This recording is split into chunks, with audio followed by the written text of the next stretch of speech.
A lot of the times, though, couples try to connect either deeply emotionally or through sexual intimacy without trying to transition into a nervous state that is conducive to that. They might just be like, okay, let's be intimate. You're right. Like, do you want to have sex? Or, hey, we need to talk right away, jumping into it, not understanding that maybe their partner's not in a place to really have that conversation or engage in those behaviors.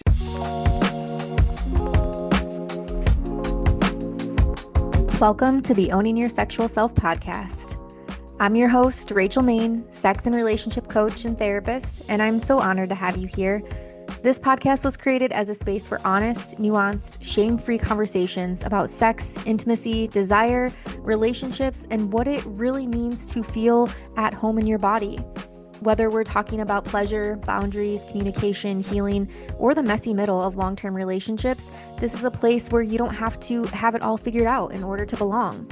As I enter into my 6th year of podcasting, I feel more committed than ever to helping you soften the pressure, trust your body, and build a relationship with your sexuality that feels grounded, empowered, and true to you.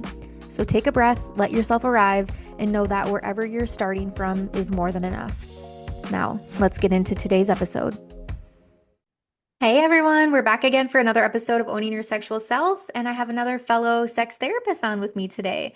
Jessica is our guest for today, and she is a licensed and certified relationship and sex therapist, and she helps both couples and individuals cultivate deeper intimacy, emotional safety, and honest communication through a trauma-informed, somatic, and evidence-based approach. With specialized experience in supporting LGBTIA plus clients, neurodivergent couples, and non-traditional relationships, Jessica is known for reframing relationship myths, normalizing complex dynamics, and offering practical, accessible tools for navigating intimacy, conflict, and long-term connection.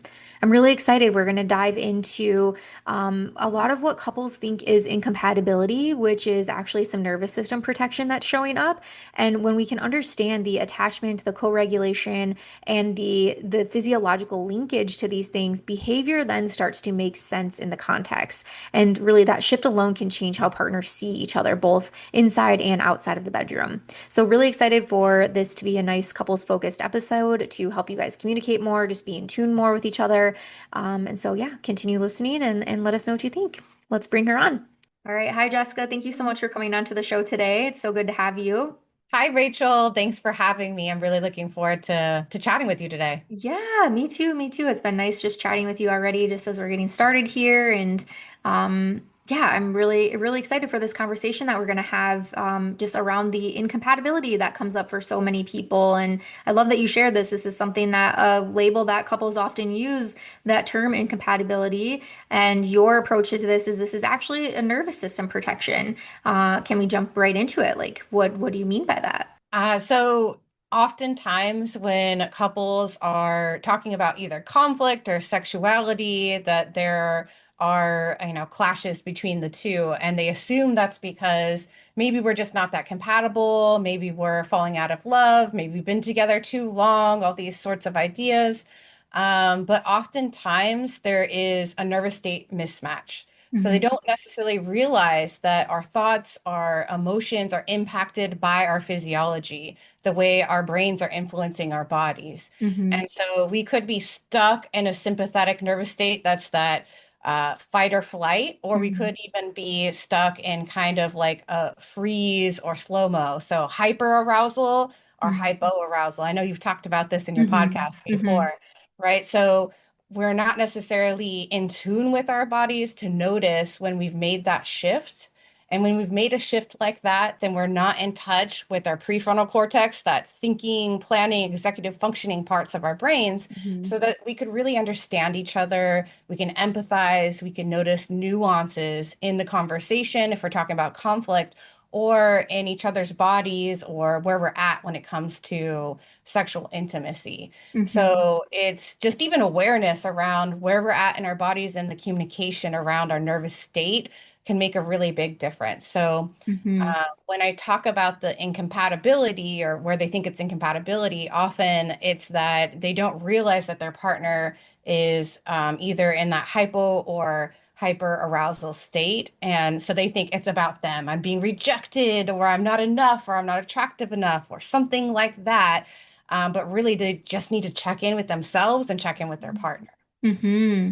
Yeah, that's a really good approach to it of yeah, in those times where we are feeling that rejection, that's yeah, but probably both of us in that situation are don't have access to that prefrontal cortex because one of us is heightened and yeah, how I often see this play out is like one is heightened like they disinitiated like fight or flight, like I gotta get out of here, I gotta resist this, I'm not ready, I'm not turned on, I don't want this maybe right now or it's bad timing. And then the other person, they might also feel like that hyper arousal around that, like, okay, now I want to maybe fight back or like get mad or attack back or cower, right? Because now I want to get out of here, flight. I need, like, that didn't feel good. That was uncomfy. Yeah, or that hypo, like, now I'm numb, now I'm shut down, now I'm in this like mopey, like Eeyore state even.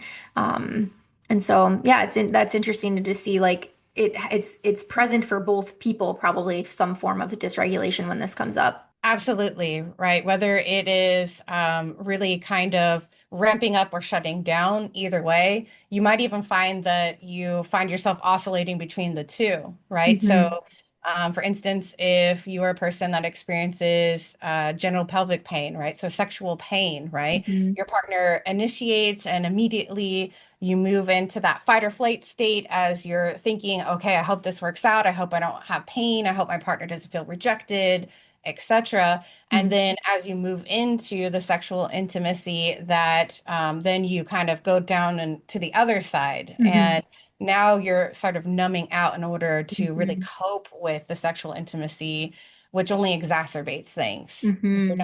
not necessarily in touch with yourself, let alone your partner. Hmm. Yeah. So you can experience more pain in that instance.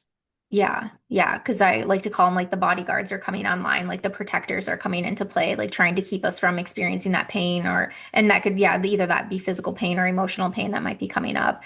Um, yeah. And you talk a lot then about like co-regulation. And so for couples to be able to bring this into play. So if I'm noticing, if I'm in this partnered experience and I know notice myself starting to check out or I start to feel some pain and discomfort and I maybe don't have access to my voice or I'm scared to like speak up and say like, hey, I need some change or I need to slow down or whatnot. And I find myself in that numb state. How could a tool such as co-regulation come into play to benefit both people in that sense? I love this question. So first, I think it's important to define what co-regulation is. And for Mhm. today, anyway, the way I want Mhm. to describe it is that it's the way that our nervous systems influence each other to help us stay regulated. So whether Mhm. that's one regulated nervous system helping the other to be regulated, or maybe both of you coming together to regulate each other's nervous systems. Mhm. And so humans are hardwired to read safety through cues like tone of voice, eye contact, pace, touch, presence, things like that. Mhm. And so when you are reading the signals from your partner that it is a safe environment, it tends to be regulating. Mhm.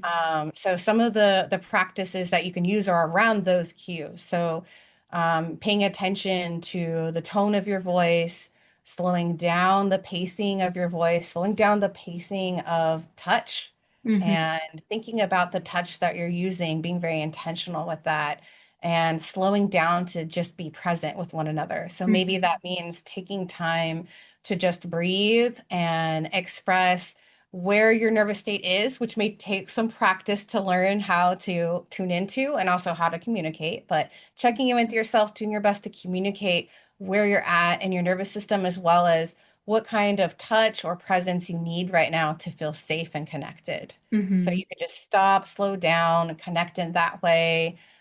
Breathe together because we know that this elicits a parasympathetic nervous response. So that's that calming, connected response. So you Mhm. may take time to breathe together, use eye contact, sway together. Movement also helps. Mhm. So these Mhm. are some of the practices that we could use to help us to co-regulate in the moment, and we could do this at any time. So Mhm. it's often a transition ritual, right, from Mhm. your busy day to intimacy, whether that's sexual or not, just really connecting together. Um, Mhm. but you could do it at any time if you need to. So Mhm. maybe even in the midst of sexual intimacy that you've already began sexual touch, but you slow things down a little bit. and you Mhm. take time to, like I said, sway or something like that. Just connect Mhm. with each other in that moment. Mhm.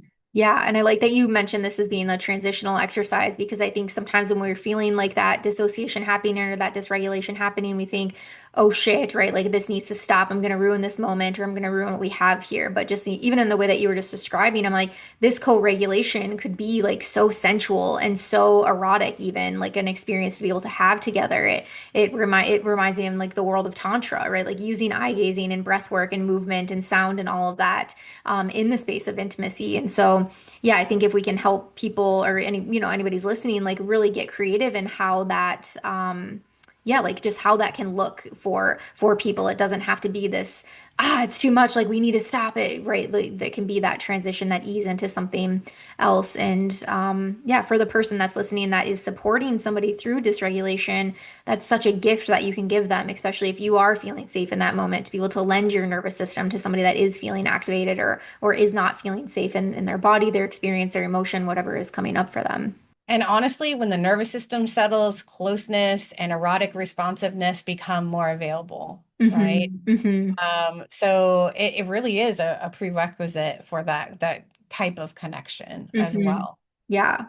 Yeah, and that's taking us a little bit deeper into the intimacy in the bedroom space. And so, can you speak a little bit more on how the nervous system protection impacts our desire, arousal, and maybe even initiation? So if we are in a dysregulated state, whether that's a little bit more numb or a little bit more activated, heightened, our arousal system and physiologically is not going to be able to work. Hmm. So we do need to, we need to be in sort of a regulated state optimally to be able to respond with all the things that our bodies does to prepare for a Hmm. sexual connection, right? So that's, blood flow, vasoconstriction, that's lubrication, all those physiological pieces that we need to at least feel arousal within our bodies, which is different than desire.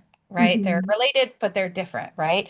So if we're dysregulated, then those processes are disrupted or at least somewhat inhibited. So not working in the same way. So Hmm. when we slow down and we connect in this way, then that provides the opportunity for our bodies to be able to respond naturally. Hmm. Hmm. Right. So that's what we need to focus on, right? Yeah. So we need to start with that, and then in terms of actual sexual intimacy, when you're engaging in sex acts, whether that's solo or partnered, we need to start with that. But interestingly enough, our nervous systems do need to move through a sympathetic nervous state, that more activated state, in order to get to orgasm and Hmm. ejaculation and things like that, if that's a part of your sexual intimacy practices. Hmm. So our nervous systems need flexibility. It's not that it's an on-off switch between those two, the heightened state or the hypoarousal state, and then Hmm. when we're regulated, it's just in the middle, and that's perfect, and we stay there. In reality, our bodies are always kind of like a seesaw, moving back and forth between the two, and we tend to have a certain baseline somewhere in the middle. Hmm. So we do need the flexibility to move through it. So if we're Hmm. just too high or too low, then our bodies won't be able to respond and we Yeah. won't be able to connect. And that might come up as a psychological sense that I don't feel safe or I don't feel connected. Hmm. It just doesn't feel like the time. And so that's where responsive sexual arousal might come into play for a lot of people, right? So a lot of Hmm. people are aware of uh, Basson's research around responsive sexual desire, meaning that for a lot of people, they either rarely experience spontaneous sexual desire or they don't really experience spontaneous sexual desire. And they need some kind of cues towards sexual intimacy, whether that be touch or the nervous system cues we're talking about with the, Hmm. the pacing, eye contact, etc., in order to begin to respond or for their physiological response of arousal to kick in, and then for their psychological experience of, oh yeah, I want this. This feels Hmm. good. I'm Hmm. desiring this now, right? Yeah. So the nervous system is a prerequisite for the physiological arousal, which for a lot of people is a prerequisite for the psychological experience of desire. Mm-hmm. Mm-hmm.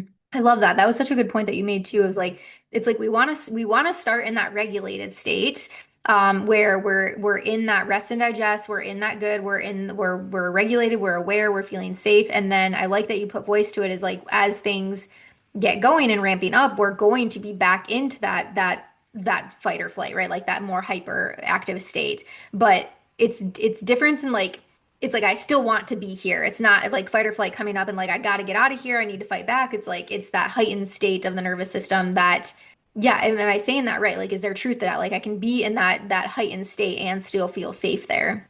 Absolutely, right? So sometimes people think of that heightened state only as a survival response, but it's Mhm. also where our bodies are at, our nervous systems are at when we're highly active, when Mhm. we're deeply involved in learning, right? So Mhm.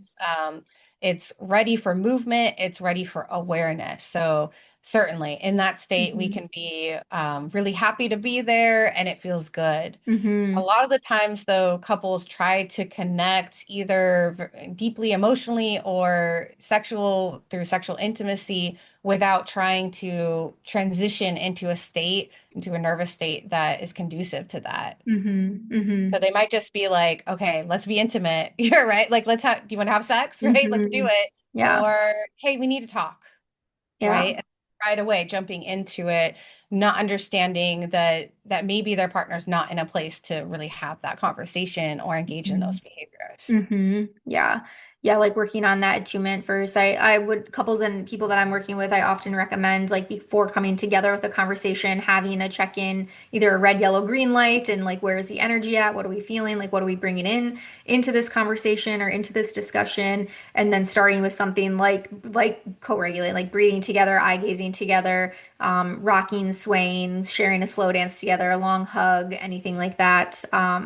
And then going into the conversation. So I call it like you need to create the love bubble first, like create this safety, like this closeness before going into your conversations, especially if it's like an intentional conversation, like a hard conversation might be about to take place. I feel like you were just setting ourselves up for success when that happens, and giving some guidelines too. It's like okay, if at any point during this, like you're feeling yourself like reaching that activated state, like here's what we can do, like invitation to let me know so that we can take that pause and we can come back to center or present with what we're discussing.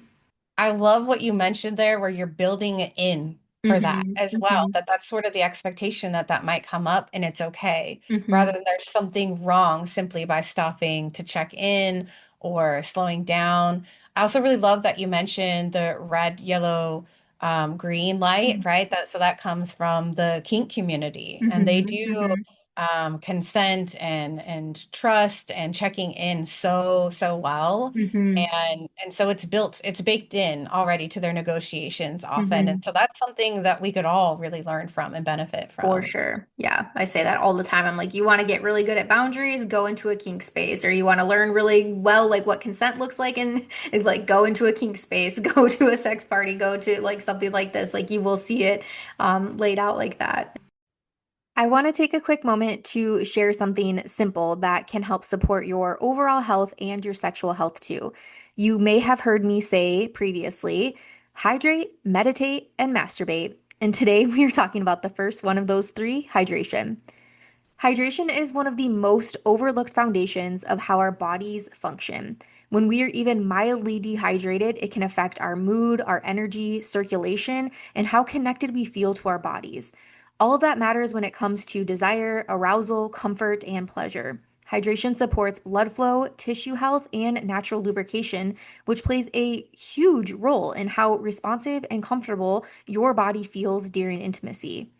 Instant hydration is more than just water. It's backed by science and designed to actually help your body absorb and retain hydration. The formula is packed with electrolytes that support optimal absorption so that your body takes in water faster and stays hydrated longer. It also uses a balanced blend of natural ingredients free from artificial additives to support your body's daily hydration needs. And it's great for faster recovery after workouts or simply just staying energized throughout the day. I personally love how easy these packets make hydration, especially on my busy work days or during travel, or just on those days where my energy is feeling low.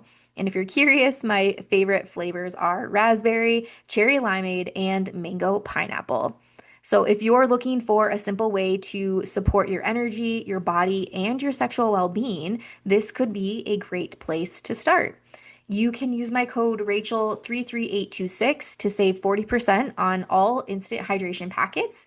That's Rachel33826 for 40% off, and we will make sure to link this in the show notes for you.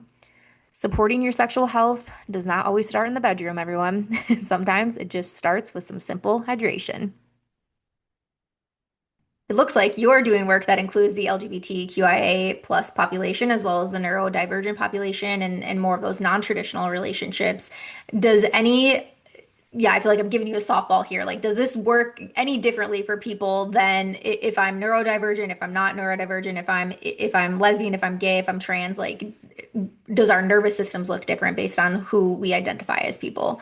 So people are people when it comes to our Mhm. physiology. I would say that when it comes to neurodivergence in particular, however, right, that is sort of the definition of it, right? Their Mhm. neurology diverges from what is typical. And Mhm. so for a lot of these people, their sensory experiences are a little bit different. So they can have sensitivities to different sensory inputs and stimuli.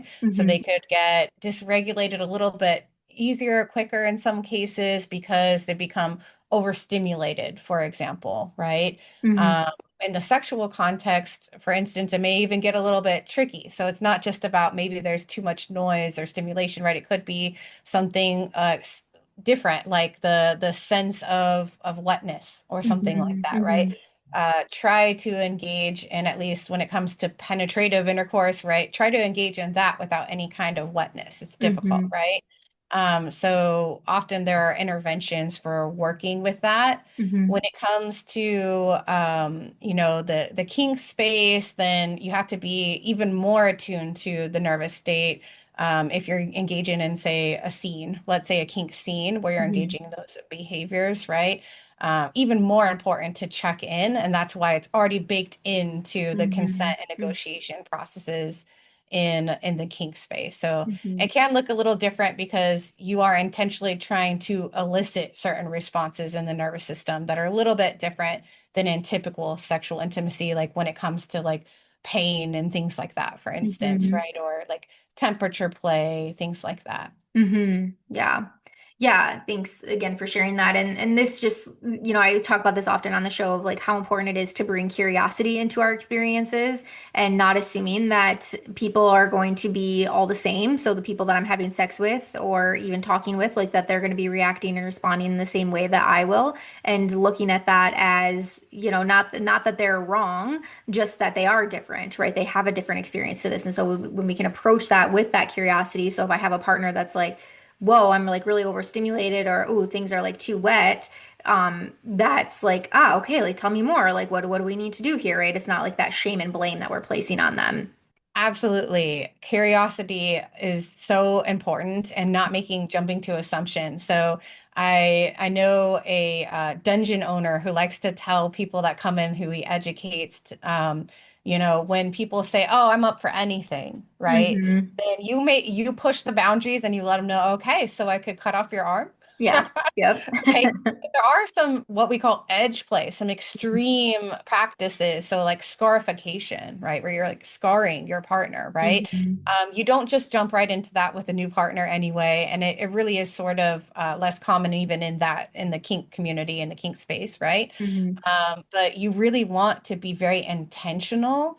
And so a part of that is being curious and not jumping to conclusions or making assumptions about what your partner likes, doesn't like, what their limitations are, everything like that, right? It's Hmm. important to understand. So I think you brought up a really good point that if your partner is giving you some feedback, it's feeling too wet, that Hmm. you approach not with blame, shame, right? But curiosity, right? Mhm. And that Yeah. can be difficult to do if we are feeling triggered by that, right? It's too Mhm. wet. Am I too wet? What's going on Mhm. here, right? Mhm. I'm Mhm. not, I'm somehow not satisfying you in this way, that there could be a knee-jerk response to assume that Mhm. this is about you or you've done something wrong, even if it is related to something, right? That Mhm. your lubrication, let's say, is overwhelming for your partner. They're not saying that you've Mhm. done something wrong. They're giving you information. And so Yeah. it's an invitation to find out more.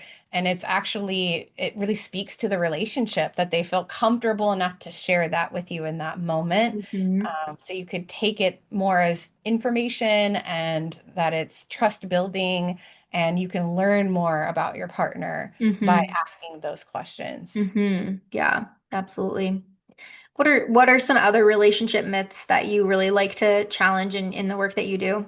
Because I work a lot with I'd say like you mentioned, the LGBTQ plus kink, non-monogamy, expansive relationships, space. I Mhm. think I get a lot of people that come to me and say, "Oh, that's really challenging work." That's for instance, people, let's say for the expansive relationship structures, that's for people who aren't jealous. Mhm. I'm too jealous for that. I can't manage that. Mhm. Or even in the kink space too, because sometimes there's non-exclusive relationships in that space as well. Yeah. So they kind of approach it that way, but I let them know that jealousy is an evolved emotion, and so we all experience jealousy. It's Mhm. what you do with that. Mhm. So generally, the people in these spaces know how to manage that through Mhm. negotiations, intentional agreements. We could all benefit from communication, intentionality, and really coming to a place of understanding not only what works for the two of you, but continuously co-constructing that with Mhm. your partner. Mhm. So not just again relying on this assumptions. Mm. So Yeah. I think people in these spaces do a really good job of that, and we could learn a lot from them, right? Mhm. So that's one myth. Mhm. I think that's a good one too, or a common one that I hear is like I'm too vanilla or I'm not kinky enough to be in those spaces. And it's like, well, if you go to bdsmtest.org and you fill that out, like vanilla is a profile on there. Like vanilla is a kink profile. There are tons of people that, right, like being vanilla is their kink or being with somebody that is vanilla is their kink. And so yeah, that's one that I like to debunk. And also with kink exploration, like there's such a wide spectrum of what somebody deems as being kinky. You know, for instance, somebody that uses sex toys, like that could be a level 10 kink to somebody versus, right, like for me, for instance, right, like that's level one for me. It's like sex toys are just the norm in our relationship. And or right, like using whips and floggers and ropes and things like that, that could be a level 10 for somebody, whereas somebody else, like that's a part of their normal everyday play. And so it's yeah, it's one of my favorite part of when I go down that kink exploration with people. I'm like, all right, so like what is kinky? Like what is kinky to you? Like what does it mean to you? And so yeah, that's a big one when I hear that like not kinky enough. I'm like, nah, we're all a little kinky. And also, let's not forget that our sexuality is always developing, and it looks Hmm. different, not only minute to minute, hour to hour, day to day, but over time, right? Hmm. So, Yeah.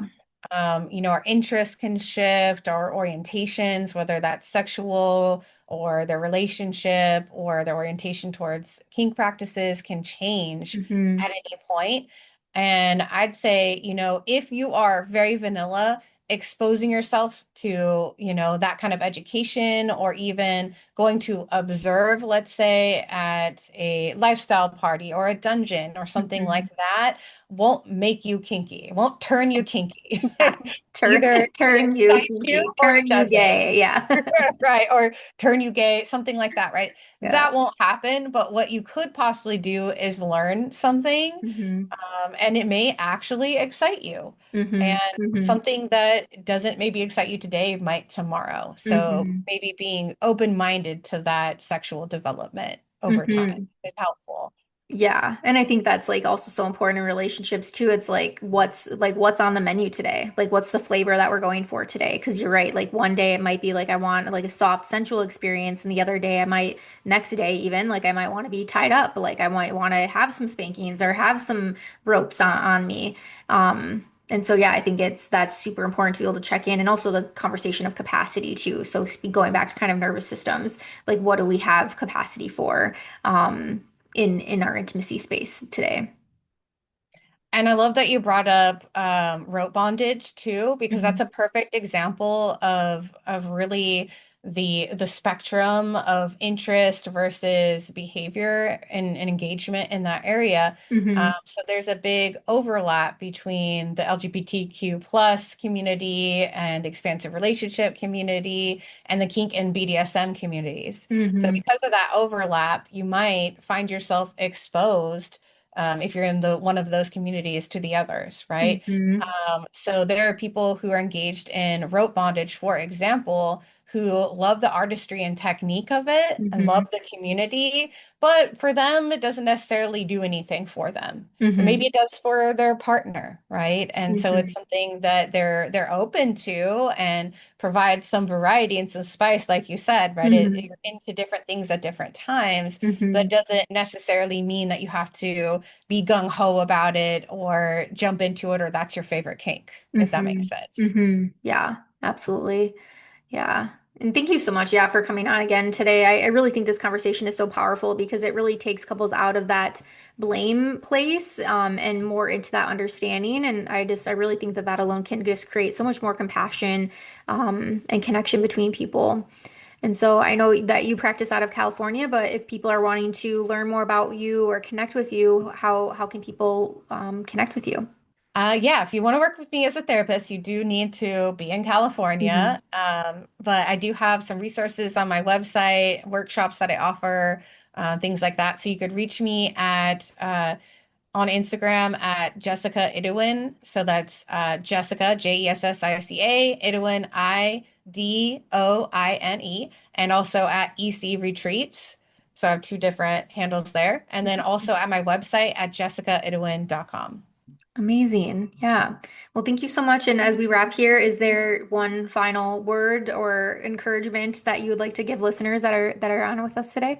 I would just like to say that in any space and relationships, intentionality and presence are everything. Mm, So take time to put down your phone and really give your partner eye contact, really connect, even if it's just for a short while. We're all busy.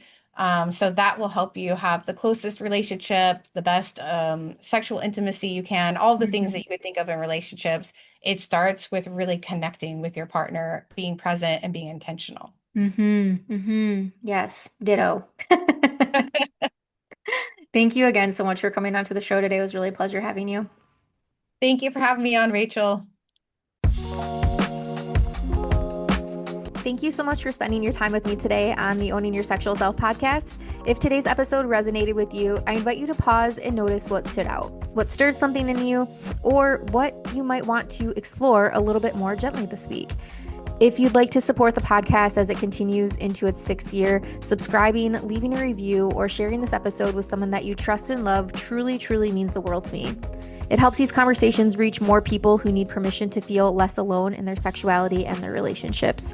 You can find more resources, programs, and ways to work with me in the show notes, and I'd love to connect with you beyond the podcast. Until next time, keep honoring your body, your boundaries, and your becoming. I'll see you soon.